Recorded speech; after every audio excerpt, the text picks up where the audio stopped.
Paano kung sabihin ko sa'yo nang dahil sa Excel function na to, yung walang oras mong trabaho, matatapos mo na lang ng isang oras? Tara, turo ko sa'yo. Akala may sample data na pala ako dito ng client name at amount name. Under sa Maria Clara Santos, kung makita nyo dito, minamano-mano ko pa yan hanapin sa row data ko ng column H to I. Tapos itong John Mark, lagay ko dito, 5K, yung Lovely Grace, hanapin ko dito, ito, 4,229. Kung ganyan pa rin yung ginagawa nyo sa mga data nyo, abot talaga tayo ng walang oras niyan o higit pa o TY pa kamo. Turo ko na sa inyo yung alam kong technique, yung vertical lookup o yung madalas na tinatawag na VLOOKUP. So lagay ako dito ng VLOOKUP. Ano yung gusto kong lookup value o mahanap itong Maria Clara? Tapos from saan? Yung table array natin from H to I. Ito yung gusto nating lookup range. Okay? Tapos dito, pang ilan yung gusto mong mag-reflect na data, yung lookup range naman natin. Yung kukunin nating value from column I. Pangalawa siya kasi yung H ay 1, tapos yung 2 is I. Okay? Kaya 2 nilagay ko dyan.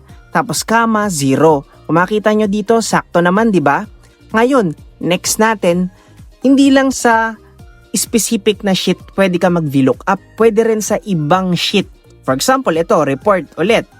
Dito, vertical lookup, VLOOKUP, type ko lang. Ito yung gusto ko. Lookup value ko, comma, table array, from B to C. Pang ilan yung data na gusto mong mag-reflect doon? Mula B to C, pangalawa.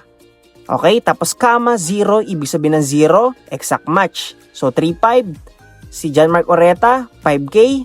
Ayan, check natin yung raw data. Sakto naman, di ba? Next natin is pwede ka rin mag-VLOOKUP sa ibang workbook o sa madaling salita sa ibang Excel file. Okay? Ngayon, burahin ko lang ulit. Clear lang muna natin. Dito, same process lang din naman equals VLOOKUP. Ano yung gusto mo ma-lookup?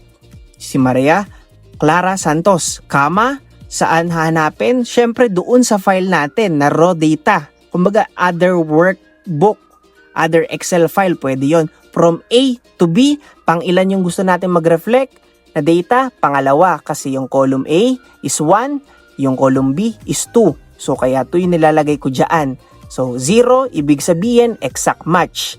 Nakita natin, check natin ulit tong John Mark Oreta kung 5K, sakto ba tong sa other workbook natin? Sakto naman. Diba? Basic lang. I hope nakatulong sa'yo yung technique na to. Like and follow for more Excel tip.